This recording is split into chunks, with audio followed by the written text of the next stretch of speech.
पहाड़ों की गोद में बसा हुआ एक छोटा सा गांव, जहां की हवा में सादगी थी और लोगों के दिलों में अपनापन। इसी गांव में एक लड़का रहता था, मोहन। आज लोग उसे छोले भटूरे बेचते हुए देखते थे, पर उसकी जिंदगी हमेशा ऐसी नहीं थी। कभी इसी गांव में मोहन का एक छोटा सा होटल हुआ करता था। वहीं से उसके घर का चूल्हा जलता था। लेकिन एक दिन उस होटल में अचानक आग लग गई। आग ने सिर्फ होटल नहीं जलाया, बल्कि मोहन के परिवार की सारी मेहनत और सपने भी राख कर दिए। इस हादसे का गहरा सदमा मोहन के पिता सह नहीं पाए। उनकी तबीयत दिन ब दिन खराब रहने लगी। घर में हर तरफ चिंता और खामोशी छा गई। बेटा, तुम्हारे पिताजी की दवाइयाँ खत्म होने वाली हैं। कोई बात नहीं माँ, मैं कल ले आऊंगा। सब मेरी इस हालत की वजह से हो रहा है। अगर मैं ठीक होता तो आज घर की ये हालत ना होती। मोहन चुप रहा, पर उसके मन में एक ही बात चल रही थी। अब इस घर की पूरी जिम्मेदारी उसी की है।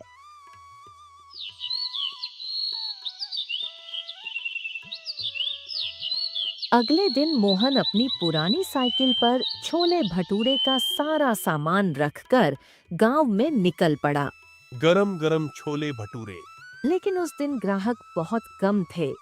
जो आते भी थोड़ी देर देखकर आगे बढ़ जाते।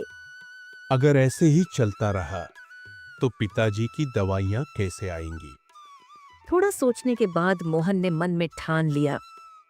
मुझे दूसरे गांव जाकर कोशिश करनी चाहिए। शायद वहां मेरी मेहनत चल जाए। मोहन साइकिल लेकर दूसरे गांव की ओर चल पड़ा।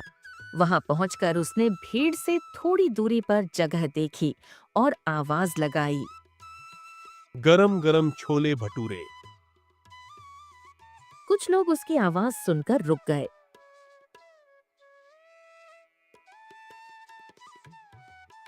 प्लेट कितने की है? जी 20 रुपए की प्लेट है। कितनी प्लेट करूं? एक प्लेट लगा दो।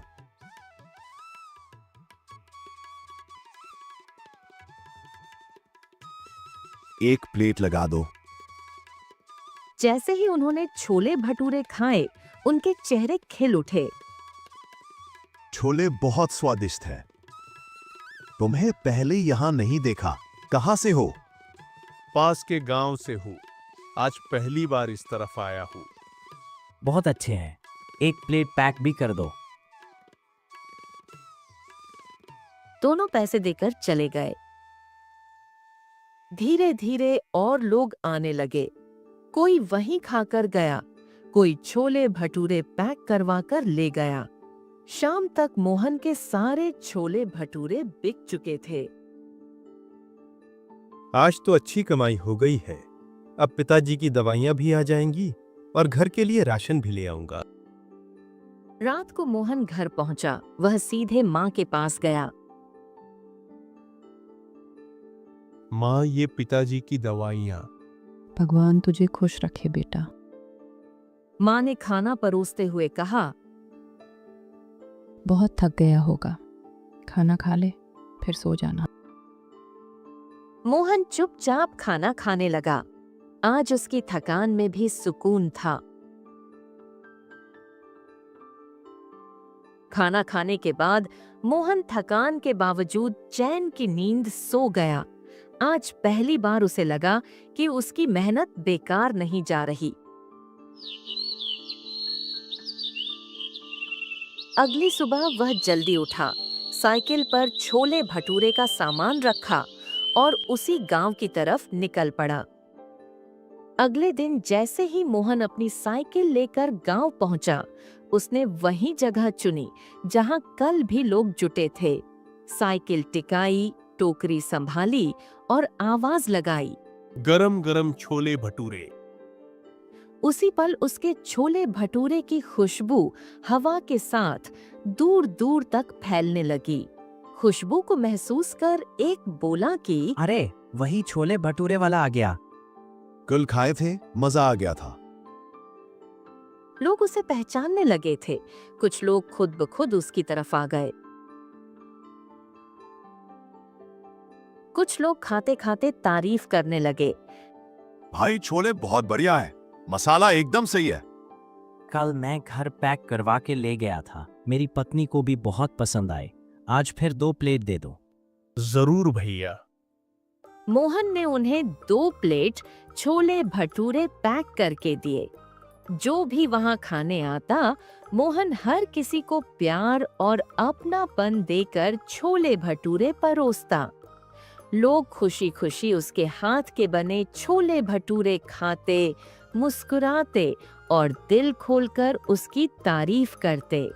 शाम को 2 लड़कियां उसके पास छोले भटूरे खाने आती हैं। भैया 2 प्लेट छोले भटूरे देना। मोहन ने मुस्कुराकर प्लेट लगा दी। खाते ही उनमें से एक लड़की के चेहरे पर खुशी साफ दिखने लगी। वाकई बहुत स्वादिष्ट हैं।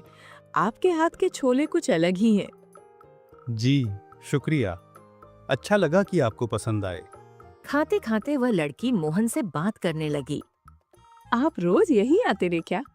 हाँ, अब रोज आने की कोशिश करता हूँ। थोड़ी देर बाद दोनों लड़कियां चली गईं। जाते जाते दोनों आपस में बातें करती रहीं। उनके चेहरों पर मुस्कान थी और उधर मोहन भी मन ही मन खुश था। शाम को मोहन घर लौटा। आज घर का माहौल पहले से हल्का लग रहा था। अब घर में चिंता कम हो गई है बेटा। तू समय पर दवाइयाँ ले आता है। तूने हमें फिर से हिम्मत दी है मोहन। मेहनत कभी बेकार नहीं जाती। आप दोनों ठीक रहेंगे, बस यही मेरी सबसे बड़ी कमाई है। घर में फिर से बातें होने लगी थीं। उदासी की जगह उम्मीद ने ले ली थी।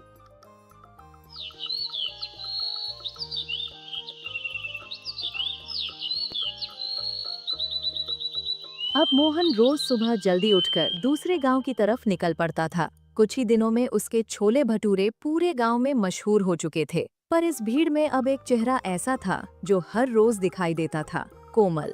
कोमल रोज आती, बड़े चाव से छोले भटूरे खाती और मोहन से बहुत सी बातें करती। धीरे धीरे ये रोज की मुलाकातें एक आदत बन गईं।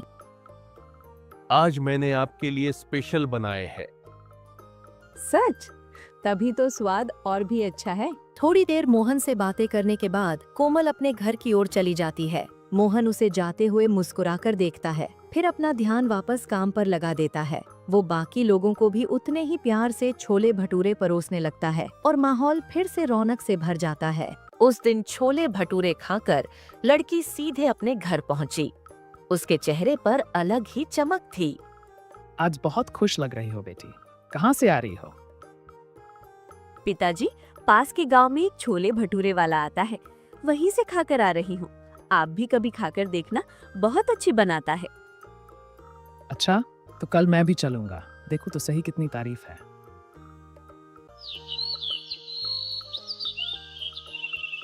अगले दिन रोज की तरह मोहन छोले भटूरे बेच रहा होता है। लोग मजे से खा रहे होते हैं। भाई, आज तो छोले और भी स्वादिष्ट हैं। रोज आना पड़ेगा अब तो।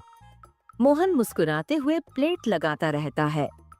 थोड़ी देर बाद कोमल अपने पिता के साथ वहां आती है। पिताजी, यही है मोहन। तो तुम हो वो जिनके छोले भटूरे की इतनी तारीफ सुन रखी है।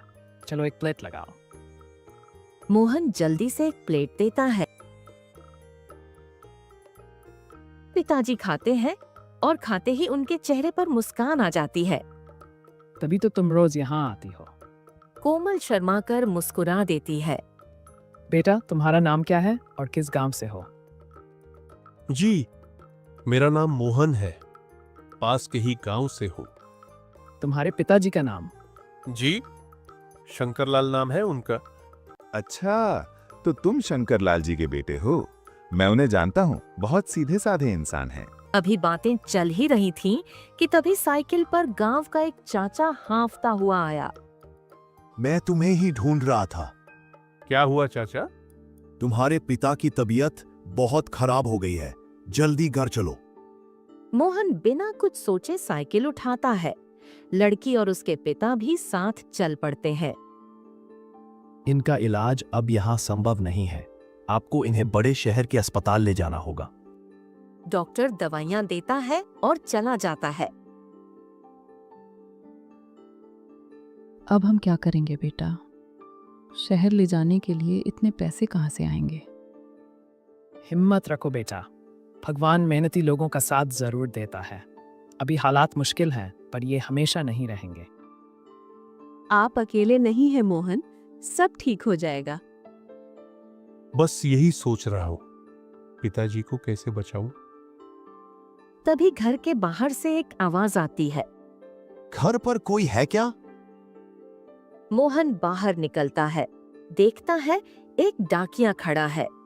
मोहन नाम है आपका? जी मैं ही हूँ। आपका एक पत्र आया है। मोहन पत्र लेता है और अंदर चला आता है। मोहन कांपते हाथों से लिफाफा खोलता है। जैसे जैसे वह पढ़ता है, उसकी आंखों में चमक आ जाती है। ये हमारे होटल के बीमे का अप्रूवल लेटर है। माँ की आंखों से आंसू बहने लगते हैं, पर इस बार वो आंसू खुशी के होते हैं। हे भगवान, तूने सुन ली। अब पिताजी का इलाज हो जाएगा माँ, अब सब ठीक हो जाएगा। बीमे के पैसों से शंकर लाल जी का शहर में अच्छे अस्पताल में इलाज होता है। धीरे धीरे उनकी तबीयत संभलने लगती है। घर में फिर से हंसी लौट आती है। दिन अब सुकून से बीतने लगते हैं। बचे हुए पैसों से मोहन अपना होटल फिर से बनाता है।